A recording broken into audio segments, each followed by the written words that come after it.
চলে আসছি পরের খবরে। ভাঙড়ে চোর সন্দেহে এক ব্যক্তিকে বেঁধে পিটিয়ে মারার অভিযোগে এবার দুজনকে গ্রেফতার করলো পুলিশ। ধৃতদের বিরুদ্ধে রুজু হয়েছে খুনের মামলা। যে দোকানের সামনে গতকাল আজগর মোল্লাকে বেঁধে রেখে পেটানো হয় বলে অভিযোগ, সেই দোকানের মালিক এবং আরেক ব্যবসায়ীকে পুলিশ গ্রেফতার করেছে। এই বিষয় নিয়ে আরো বিস্তারিত জানতে সরাসরি কথা বলে নেব। আমাদের সঙ্গে রয়েছেন প্রতিনিধি হিন্দল দে। হিন্দল, পুলিশ যে দুজনকে ইতিমধ্যে গ্রেফতার করেছে, তাদের ঠিক কি ভূমিকা ছিল গতকালকের ঘটনা এবং এই মুহূর্তে পুলিশি তদন্ত কোন পর্যায়ে? একেবারেই দেখো, পুলিশ কিন্তু যে দুজনকে গ্রেফতার করেছে তাদের মধ্যে একজনের নাম শাহরুল মোল্লা এবং অপরজনের নাম সৈকত মণ্ডল। এই শাহরুল মোল্লা, যার দোকানের সামনে কিন্তু সেই আসগর মোল্লাকে রীতিমতো বেঁধে রেখে বেধড়ক মারধর করা হয়, গণপ্রহারের ঘটনা ঘটে, সেই দোকানের মালিক হচ্ছেন শাহরুল মোল্লা। এই শাহরুল মোল্লাকে যেমন গ্রেফতার করা হয়েছে, তার পাশাপাশি শাহরুল মোল্লার দোকানের কাছেই আরও একজন কম্পিউটার ব্যবসায়ী রয়েছেন যার নাম সৈকত মণ্ডল, তাকেও কিন্তু পুলিশ গ্রেফতার করেছে। কেননা এই দুজনের ভূমিকা প্রথম থেকে পুলিশের কাছে সন্দেহজনক লেগেছিল এবং সন্দেহজনকভাবেই কিন্তু তাদেরকে প্রথমে আটক করা হয়। পরবর্তী ক্ষেত্রে তারা তাদের দোষ স্বীকার করে নেয়, তেমনটাই পুলিশ সূত্রে খবর। ইতিমধ্যেই কিন্তু সেই আসগর মোল্লার পরিবারের সদস্যরা একাধিক ব্যক্তির নামে এফআইআর করেছে। পুলিশ যেটা বলছে, খুনের মামলা রুজু হয়েছে, সেই খুনের মামলার পরিপ্রেক্ষিতে এই দুজনকে গ্রেফতার করা হয়েছে। তাদেরকে আজ কিছুক্ষণ বাদেই আদালতে পাঠানো হবে এবং বাকিদের খোঁজেও কিন্তু সিসিটিভি ক্যামেরার ফুটেজ দেখে এবং যে অভিযোগপত্র জমা পড়েছে সেই অভিযোগের ভিত্তিতে তাদের চিহ্নিতকরণ করা গিয়েছে, তেমনটাই পুলিশ সূত্রে খবর। এবং তাদেরকে পুলিশ গ্রেফতার করার জন্য বিভিন্ন জায়গায় তল্লাশি চালাচ্ছে, তেমনটাই পুলিশ সূত্রে খবর। গোটা পরিস্থিতির উপর পুলিশ নজর রাখছে, তেমনটাই ভাঙড় থানা সূত্রে জানা যাচ্ছে। ধন্যবাদ হিন্দল।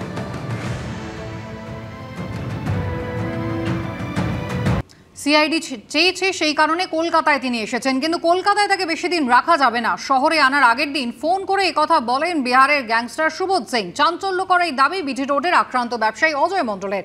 হামলাকারীদের অস্ত্র সরবরাহ করে সুবোধের সাকরেত সাহিল।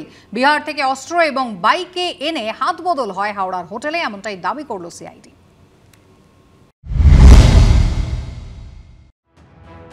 বেউর জেল থেকে বলছি, আমি কলকাতায় যাচ্ছি। এক সপ্তাহের মধ্যে বেউর জেলে ফিরব, যা কথা হবে তারপরেই হবে। ফোনটা পেয়েই চমকে গিয়েছিলেন বিটি রোডে আক্রান্ত ব্যবসায়ী, কারণ তার দাবি ফোনের ওপারে ছিল বিহারের গ্যাংস্টার। বিহার থেকে বাংলায় আনার আগের দিনও এরকম বেপরোয়া ছিল সুবোধ সিং। জেল থেকে বলেছিলাম আমি কলকাতায় যাচ্ছি, আমাকে সিআইডি চেয়েছে, আমাকে আবার এক সপ্তাহের মধ্যে আবার বেউর জেলে ফেরত পাঠাবে, যা কথা হবে তারপরেই হবে। মানে কোনো ভয় নেই ওর? না, ভয়ের তো সেরকম কিছু বুঝিনি। এখনো যেগুলো হচ্ছে, ভয় কোথায় ওর? সিআইডি সূত্রে চাঞ্চল্যকর দাবি, ১.৫ দশকেরও বেশি সময়ের মধ্যে দফায় দফায় বাংলায় এসে অপরাধের জাল বিছিয়েছে সুবোধ। নিয়ন্ত্রণ কায়েম করতে চেয়েছে উত্তর ২৪ পরগনার খড়দার টিটাগড় অঞ্চলে। পাশাপাশি অজয়কে কাজে লাগিয়ে তাঁর প্রমোটিং সহ বিভিন্ন ব্যবসায় ঢুকতে চেয়েছিল সুবোধ।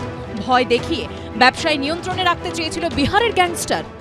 হ্যাঁ, ওর কথা মতো চলো, ও যেটা বলবি সেটা করো, আমার সাথে আ যাও, हम जो बोलेगा हम जो करेंगे तुम भी कमाओगे, हमको भी कुछ होगा। বলছে তুমি বড় প্রজেক্ট নাও, আমাকে জানাও।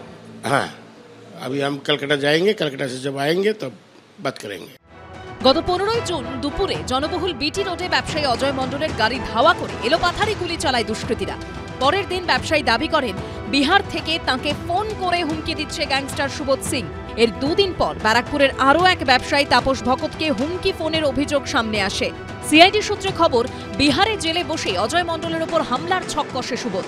সেই ছক কার্যকর করার ভার দেওয়া হয় বিহারের গ্যাংস্টারের ঘনিষ্ঠ সাহিল সিংকে। সিআইডির জালে সুবোধ ধরা পড়ার পর ব্যবসায়ী তাপস ভকতকে হুমকি ফোনের অভিযোগে ধরা পড়েছে রওশন যাদব ওরফে তাঁতিয়া। বেলঘরিয়ার রত্তলায় ব্যবসায়ীর গাড়িতে শুটআউটের ঘটনায় এবার রাজ্য পুলিশের জালে ধরা পড়েছে সাহিলও। বিহারের নওয়াদা থেকে তাকে গ্রেপ্তার করেছে ব্যারাকপুর কমিশনারেট ও বেলঘরিয়া থানার পুলিশ। ধৃতকে জেরা করে তদন্তকারীরা জানতে পেরেছেন, অন্য অপারেশনের মতো তৈরি করা হয় ছোট ছোট দল। ঠিক হয় একদল ইন্টারনেট ভয়েস কলের মাধ্যমে জেল থেকে হুমকি ফোন করবে। ব্যবসায়ীর ওপর হামলায় ব্যবহৃত আগ্নেয়াস্ত্র ৩ হামলাকারীর হাতে তুলে দেওয়ার অ্যাসাইনমেন্ট ছিল সাহিলের। সেই মতো হামলার ৩ থেকে ৪ দিন আগে নওয়াদা থেকে ৪টি পিস্তল ও ২টি বাইক নিয়ে সাহিল এসে ওঠে হাওড়ার বেলেলিয়াস রোডের হোটেলে। সেখানেই অস্ত্র হাত বদল করে বিহারে ফিরে যায় সে। সাহিলের কথা মতো বিটি রোডে যারা হামলা চালিয়েছে তাদের এখনো কোনো খোঁজ নেই। একটি বাইক টিটাগড় থেকে উদ্ধার হলেও আরেকটি বাইক উদ্ধার করা যায়নি। কিন্তু দফায় দফায় রাজ্যে এসে সুবোধ অপরাধের জাল বিছালেও কেন জানতে পারল না পুলিশ? পুলিশের চোখ এড়িয়ে হামলার জন্য কি করে বাইক ও অস্ত্র দিয়ে বিহারে ফিরে গেল দুষ্কৃতী? দুষ্কৃতীদের গুলিতে ব্যবসায়ী প্রাণ হারালে তার দায় কে নিত প্রশ্ন উঠছে।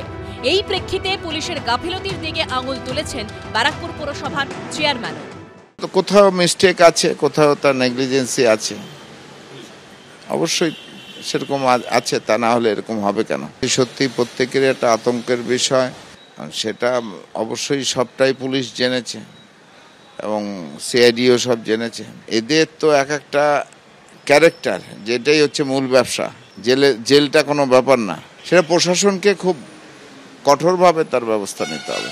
শাসক দলের সহযোগিতা ছাড়া, অনুমোদন ছাড়া কোনোদিন এই সুবোধ সিং হতে পেরেছে? এটা সার্বিকভাবে একটা বড় একটা চক্র, সেই চক্রের হয়ে সে কাজ করছে। এখন মুক্তাঞ্চল পশ্চিমবঙ্গ, যেখানে কোনো আইনের শাসন নেই, তো এরকম ফিল্ড পেয়েছেন, হ্যাপি হান্টিং গ্রাউন্ড এখন পশ্চিমবঙ্গ।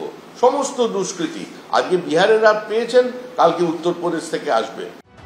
অজয় মণ্ডলের ওপর হামলা ও তাপস ভগতকে হুমকি, দুটি অভিযোগেরই তদন্ত করছে সিআইডি। সমীরণ পাল ও শিবাশিস মৌলিকের রিপোর্ট, এবিপি আনন্দ।